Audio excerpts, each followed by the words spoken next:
जैसे स्ट्रोक में suddenly onset जो होता है वो वीकनेस हो जाती है, लाइट साइड, लेफ्ट साइड, बोलने में दिक्कत हो जाती है, मुंह टेढ़ा हो जाता है, अनकॉन्शियस हो जाते हैं। ऐसे में वो सिम्टम्स को इग्नोर नहीं करना है। आपको पता होना चाहिए कि स्ट्रोक रेडी सेंटर क्या है।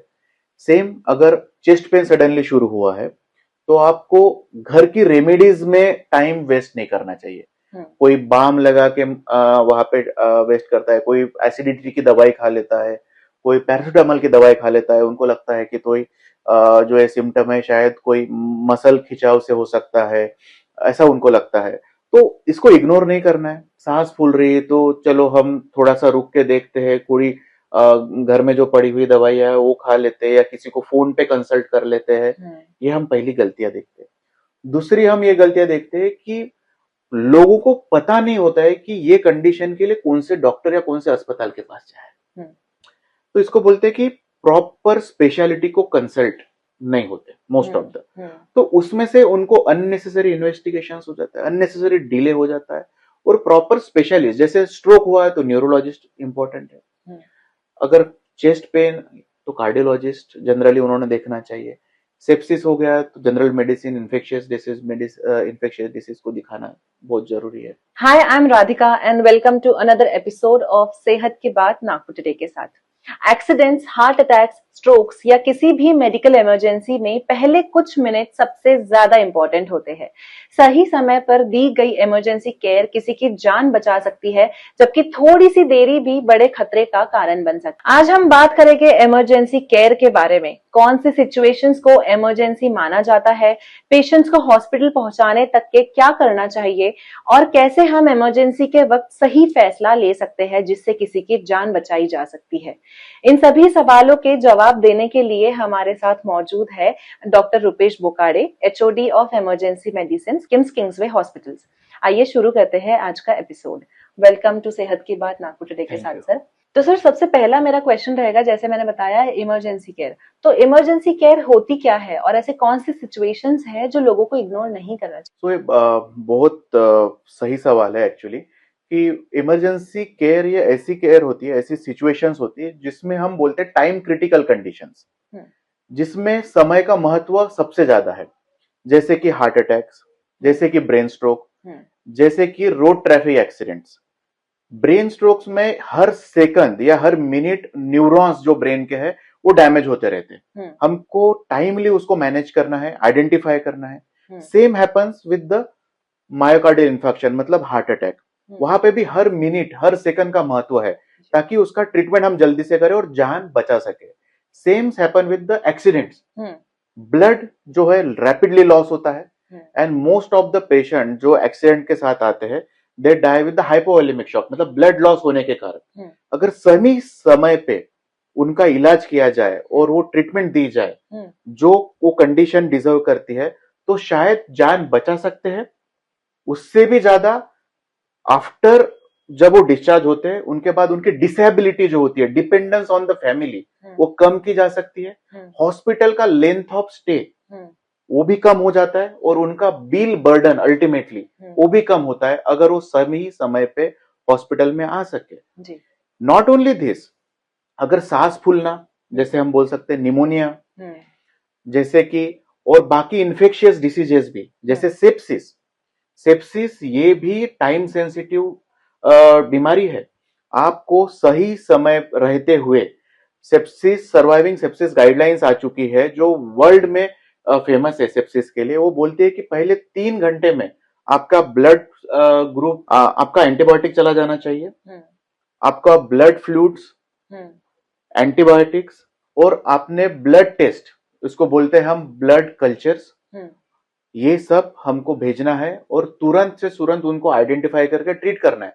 Otherwise sepsis is a most common cause of death in the hospital. ये हर जगह का, मतलब उंगली का भी इन्फेक्शन अगर शरीर में फैल जाता है तो उसको हम बोलते हैं कि ये सेप्सिस फैल गया है। पैर में अगर किसी को डायबिटीज है, अगर वहां पे सेलुलाइटिस हो गया और वो वहां से लेके शरीर में फैल गया तो उसको बोलते सेप्टिसेमिया हो गया। मान लो किसी को निमोनिया हो गया और निमोनिया फैल गया, मतलब उनका ऑक्सीजन लेवल कम हो गया, तो ऐसे चीजों में उनको बोलते हैं कि पूरे शरीर में फैल गया। तो 3 चीजें करना पड़ता है। सबसे पहले पेशेंट अगर आता है तो ब्लड कल्चर ले लो। हम्म, दूसरा, उनका एंटीबायोटिक प्रॉपरली टाइमली दे दो। सबसे पहले ब्रॉड स्पेक्ट्रम एंटी बोलते हैं। फ्लूइड देना, आईवी फ्लूइड, सलाइन जिसको बोलते हैं, वो जल्दी से जल्दी जाना चाहिए ताकि उनको सेप्टिक शॉक में ना चला जाए पेशेंट। शॉक मतलब ब्लड प्रेशर कम हो जाना, जो पेरिफेरल ऑर्गन्स है उनका परफ्यूजन कम कर देता है, क्योंकि ये वैसोडाइलेशन हो जाता है, मैसिवली वैसोडाइलेट हो जाती है और ब्लड प्रेशर कम होना शुरू हो जाता है। ये कोई भी इन्फेक्शन में, skin and soft tissue infection में हो सकता है, ब्रेन इन्फेक्शन में हो सकता है, या लंग्स इन्फेक्शन में हो सकता है, यूरिन की इन्फेक्शन में हो सकता है। तो उसको बोलते हैं यूरिनरी सेप्सिस। अगर फेफड़ों का इन्फेक्शन हुआ तो उसको बोलते हैं हम pneumonia, ARDS, acute respiratory distress syndrome, उसका सेप्सिस। ब्रेन में अगर चला गया तो मेनिंगोएंसेफेलाइटिस हम बोलते हैं। तो ये टाइम सेंसिटिव, अगर टाइमली आपने ट्रीटमेंट नहीं दिया तो पेशेंट के मरने के चांसेस बहुत बढ़ जाते हैं, मतलब 30 to 60% बढ़ जाते हैं अगर पहले दिन में उनको रिकॉग्नाइज नहीं किया और टाइमली उनको ट्रीटमेंट नहीं दिया गया। हार्ट अटैक, स्ट्रोक या एक्सीडेंट में हॉस्पिटल पहुंचने से पहले फैमिली या आसपास के लोगों को क्या स्टेप्स है जो सबसे पहले लेने? सो मोस्टली कि आपको जो कोई भी सिम्टम्स मतलब तकलीफें शुरू होती है ऐसे में, वो सडन ऑनसेट होती है। जैसे स्ट्रोक में सडनली ऑनसेट जो होता है वो वीकनेस हो जाती है, लाइट साइड, रेप साइड, बोलने में दिक्कत हो जाती है, मुंह टेढ़ा हो जाता है, अनकॉन्शियस हो जाते हैं।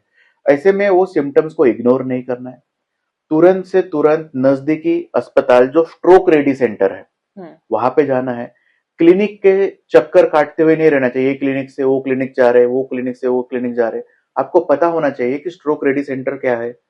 सेम अगर चेस्ट पेन सडनली शुरू हुआ है तो आपको घर की रेमेडीज में टाइम वेस्ट नहीं करना चाहिए। कोई बाम लगा के वहां पे वेस्ट करता है, कोई एसिडिटी की दवाई खा लेता है, कोई पैरासिटामोल की दवाई खा लेता है, उनको लगता है कि कोई जो है सिम्टम है शायद कोई मसल खिंचाव से हो सकता है, ऐसा उनको लगता है। तो इसको इग्नोर नहीं करना है। घर की घरगुती जो रेमेडीज होती है वो करते हुए टाइम वेस्ट नहीं करना है। तुरंत ऐसे हॉस्पिटल में जाना है जहां पे इसका इलाज हो सके, इसके स्पेशलिस्ट राउंड द क्लॉक है। ऐसे नहीं कि कोई आप चक्कर काटते रहो, ये क्लिनिक से वो क्लिनिक, फिर यहाँ पे सीटी स्कैन नहीं हो रहा है, वहां पे आप जाइए, वहां पे एमआरआई हो रहा है, यहाँ पे ईसीजी नहीं हो सकती है, या फिर वो क्लिनिक में एंजियोप्लास्टी एंजियोग्राफी नहीं हो पा रहा है। तो ऐसे में नहीं करना है। दूसरा, आपकी सारी पुरानी रिपोर्ट्स अगर आप साथ में लेके जाए तो डॉक्टरों के लिए इजी हो जाता है कि आपको पुरानी दवाइयां क्या चल रही है, पुराने आपकी क्या टेस्ट हो चुकी है, आपको कौन सी दवाइयों का एलर्जी है, ताकि डॉक्टरों का टाइम वेस्ट वो सब चीजों में नहीं होता है। तीसरा, अगर हो सके तो आप एम्बुलेंस कॉल कीजिए तुरंत से तुरंत। आजकल एम्बुलेंस का यूज पहले से बेहतर हो चुका है, पहले से एम्बुलेंस इक्विप्ड हो चुकी है और पैरामेडिक्स भी जो है वो काफी ट्रेंड आ चुके हैं अभी। तो अगर आपका घर हॉस्पिटल से काफी दूर है तो आपने एम्बुलेंस का use as much as possible कर दे। एंड सर, आपके एक्सपीरियंस में आपने जो देखा है तो लोग सबसे ज्यादा गलती क्या करते हैं जो ये इमरजेंसी केयर जो होनी चाहिए पहले के इनिशियल आवर्स में? तो पहला जो गोल्डन आवर है जिसको हम इनिशियल आवर बोलते हैं, ये क्रूशियल होता है। ये आपका अगला मतलब अगले 10 दिनों का ये प्रोजेक्शन या फिर क्या बोलते हैं आउटकम ऑफ योर डिसीज ये प्रेडिक्ट करता है। अगर आपको इमरजेंसी में अच्छा केयर मिला है,